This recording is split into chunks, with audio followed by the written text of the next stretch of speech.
Hello, ગાયબના એકદમ fresh એપિસોડમાં તમારું સ્વાગત છે. ગાયબના આપ ખૂબ પસંદ કરી રહ્યા છો ત્યારે ગાયબના આજના એપિસોડમાં વાત વધુ એક તમને ગમતા સેલિબ્રિટીની અને તેની ગાયબ સ્ટોરીની. વર્ષ 2000ના દાયકામાં જ્યારે ઇન્ડસ્ટ્રીમાં બોલ્ડ ફિલ્મોનો ટ્રેન્ડ શરૂ થયો ત્યારે એક એવી એક્ટ્રેસ આવી જેણે પોતાની પહેલી જ ફિલ્મથી તહેલકો મચાવી દીધો. નામ હતું ઉદિતા ગોસ્વામી. જોન અબ્રાહમ સાથે પાપ અને ઇમરાન હાશમી સાથે ઝહર અને અક્ષર જેવી સુપર બોલ્ડ અને મ્યુઝિકલ હિટ ફિલ્મો આપનારી ઉદિતા અચાનક કેમેરાની લાઇમલાઇટથી સાવ ગાયબ કેમ થઈ ગઈ? અગર તુમ મિલ જાઓ આ ગીત બધાની યાદ હશે. આજે જાણીશું આ એક્ટ્રેસ ઉદિતા ગોસ્વામીના ફેમિલી બેકગ્રાઉન્ડથી લઈને અત્યારની લાઈફ અને તેની ગાયબ સ્ટોરી વિશે. ઉદિતા ગોસ્વામીનો જન્મ થયો 9 ફેબ્રુઆરી 1984ના રોજ. સ્થળ ઉત્તરાખંડનું દહેરાદૂન. તેનું ફેમિલી બેકગ્રાઉન્ડ ખૂબ રોયલ અને ક્રોસ કલ્ચર.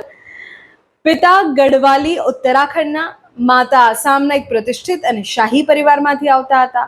ઉદિતા દહેરાદૂનમાં ભણી ખૂબ નાની ઉંમરે મોડેલિંગ ક્ષેત્રમાં આવી ગઈ. દિલ્હીની ટોપ મોડેલ પણ બની ગઈ અને 2003માં પૂજા ભટ્ટે તેને પોતાની ફિલ્મ પાપમાં લોન્ચ કરી. તેને શાનદાર અભિનય માટે મોસ્ટ પ્રોમિસિંગ ન્યૂ કમરના ઘણા નોમિનેશન પણ મળ્યા.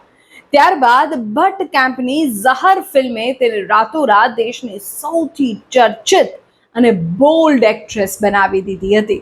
જો કે ઉદિતાના ગાયબ થવા પાછળનું કારણ જોવા જઈએ તો તેને બોલિવૂડમાં માત્ર સેક્સ સિમ્બોલ કે પછી બોલ્ડ ઇમેજના રોલ જ મળતા હતા.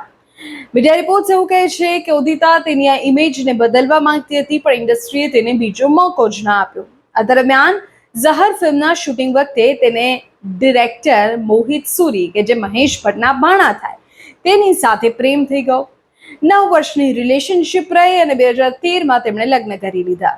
લગ્ન પછી ઉદિતાએ પોતાની પર્સનલ લાઈફ અને ફેમિલીને પ્રેફરન્સ આપ્યો અને બોલિવૂડને કાયમ માટે અલવિદા કહી દીધું.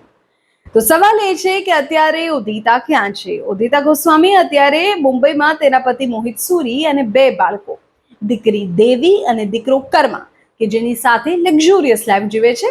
પણ ચોંકાવનારી વાત એ છે કે ફિલ્મો છોડ્યા પછી ઉદિતાએ પોતાનું પેશન બદલી દીધું છે. તમને નહીં ખબર હોય પણ તે અત્યારે ભારતની એક પ્રોફેશનલ મ્યુઝિક ડીજે છે. મોટા મોટા પ્રાઇવેટ શોઝ કરે છે, ઇવેન્ટ્સમાં ડીજે તરીકે પરફોર્મ કરે છે. ભલે તે પડદા પરથી ગાયબ છે પણ મ્યુઝિક ઇન્ડસ્ટ્રીમાં તેણે જલવો કરી દીધો છે. ફરી મળીશું ગાયબમાં વધુ એક સેલિબ્રિટીની વાત સાથે, તેની ગાયબ સ્ટોરી સાથે. ત્યાં સુધી આપ જોડાયેલા રહો TV9 સાથે.